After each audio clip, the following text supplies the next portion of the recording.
Hello students, English की तैयारी शुरू करते हैं। बोर्ड एग्जाम करीब आ रहे हैं और बहुत अच्छे मार्क्स लाने हैं सभी बच्चों को। तो फर्स्ट फ्लाइट का first chapter, a letter to God. इस चैप्टर से बहुत सारे क्वेश्चन आते हैं और बहुत ही इंपॉर्टेंट चैप्टर है। इस वक्त आप मार्केट में जितना भी मटेरियल अवेलेबल है, जितने भी सैंपल पेपर आपको दिए जा रहे हैं, प्रैक्टिस पेपर अवेलेबल हैं, उसमें इस चैप्टर से रिलेटेड कुछ ना कुछ क्वेश्चन आपको जरूर मिलेंगे। जितना मटेरियल आप देखेंगे उतने ही ज्यादा क्वेश्चन, उतने ही टाइप के क्वेश्चन आपको देखने को मिलेंगे। अच्छा है, प्रैक्टिस के लिए आपको सैंपल पेपर देखना चाहिए और मार्केट में जो मटेरियल अवेलेबल है वहां भी देखिए, क्योंकि वहां पर टाइप ऑफ क्वेश्चंस आपको देखने को मिलते हैं, किस तरह से क्वेश्चन पूछा जा सकता है। लेकिन जब बात आती है याद करने की, खासकर वो बच्चे जो अपने आप से क्वेश्चन के आंसर फ्रेम नहीं कर पाते, सबसे ज्यादा प्रॉब्लम उनको होती है। और इतना सारा मटेरियल देखने के बाद उनको ये लगता है पता नहीं क्वेश्चन कहाँ से आ जाएंगे, किस तरह का क्वेश्चन होगा। जो उन्होंने तैयार किया वो क्वेश्चन तो आ ही नहीं रहा कहीं भी। एनसीईआरटी में जो क्वेश्चन दिए हुए हैं आपकी बुक में और जिनको पूरी साल आप याद करते हैं, वो ज्यादातर डायरेक्ट क्वेश्चन नहीं आते। क्वेश्चन को ट्विस्ट करके आपके कॉम्पिटेंसी बेस्ड क्वेश्चन आते हैं। अब उनको हम किस तरह से तैयार करें, हर बच्चे की उतनी एक्सेस नहीं होती, तो खासकर उन बच्चों को ध्यान में रख के जो कहीं ना कहीं ये सोचते हैं कि बहुत मुश्किल है अच्छे मार्क्स लाना इंग्लिश में। आज हम कुछ मेन पॉइंट्स की बात करेंगे। स्टार्ट करते हैं चैप्टर 1 से। Lencho was a hard working farmer. इसमें एक फार्मर की कहानी है। कहानी बहुत छोटी सी है, लेकिन चैप्टर इतना इम्पोर्टेंट है कि इस चैप्टर से हमेशा कुछ ना कुछ क्वेश्चंस जरूर आते हैं। So Lencho was a hard working farmer. He was going to get a good crop this year. He was hoping for a good rain.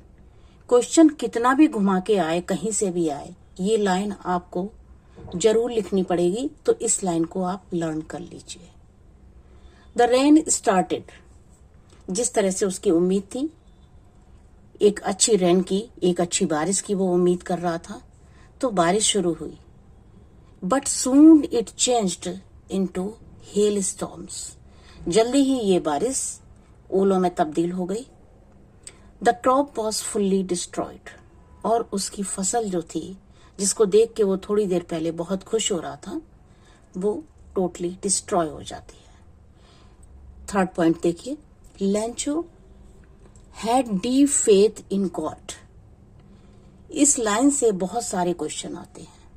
कई बार ये पूछा जाता है कि आप किस तरह से प्रूव करेंगे कि लेंचो को ईश्वर में बहुत ज्यादा विश्वास था।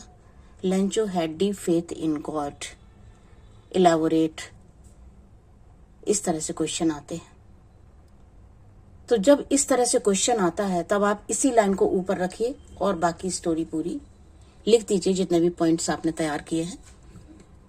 Lencho had deep faith in God, so he wrote a letter to God to send him 100 pesos.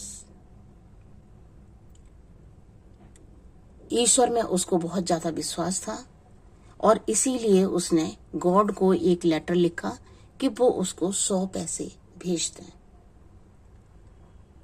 Fourth point देखिए, the post master read his letter and decided to send him money just to maintain his faith in God.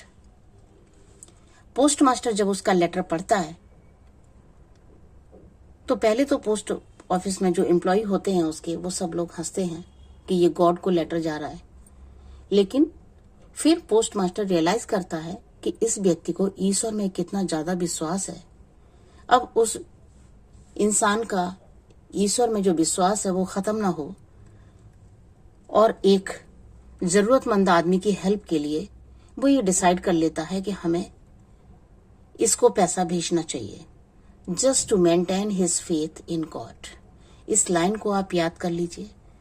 इस chapter से ज्यादातर ये question पूछा जाता है कि post master उसको लेंचो को पैसे क्यों भेजता है। तो just to maintain his faith in God, Lencho के गॉड में जो फेथ है उसको मेंटेन रखने के लिए पोस्ट मास्टर गॉड को लेंचो को पैसे भेजता है। Lencho found 75 pesos in the envelope. अब वो पोस्ट ऑफिस के एम्प्लॉय थे, उनकी अपनी इनकम भी बहुत ज्यादा नहीं थी। उन्होंने जो कंट्रीब्यूशन किया तो 100 pesos तो नहीं हो पाए, 75 pesos उन्होंने कलेक्ट किए और वही उन्होंने भेज दिए। अब लेंचो को जब ये 75 pesos मिलते हैं, इनवेलप मिलता है, तब देखिए उसकी thinking, which he thought that sent by God, जो वो सोचता है कि भगवान ने भेजे हैं उसको। He got angry. अब वो 75 pesos पाके एंग्री हो जाता है। When he counted the money, जब वो पैसों को गिनता है। He wrote another letter to send the remaining money. He added that the money not to be sent through post office, as the post office employees were a bunch of crook। Mostly question यहीं से पूछा जाता है, इसी line से, कि Lencho ने क्यों कहा कि post office employees were a bunch of crook. आपको प्रूव करना है कि पोस्ट ऑफिस के एम्प्लॉइज लालची हैं। लेंचो उनको ए बंच ऑफ क्रूक्स बोलता है, तो वो आपको एक्सप्लेन करना है। अब जब ये वाली लाइन आएगी तो इस वाली लाइन को आप ऊपर रखेंगे और बाकी सारे पॉइंट्स 1 by 1 लिख देंगे, आपका क्वेश्चन तैयार हो जाएगा। तो ये मेन पॉइंट्स आपके लिए बहुत इंपॉर्टेंट है, इनको आप लर्न कर लीजिए। मुझे उम्मीद है कि इस चैप्टर से जो भी क्वेश्चन आएंगे उन सभी क्वेश्चन के आंसर आप सिर्फ ये 6 पॉइंट याद करके देने में सक्षम होंगे। Thank you so much.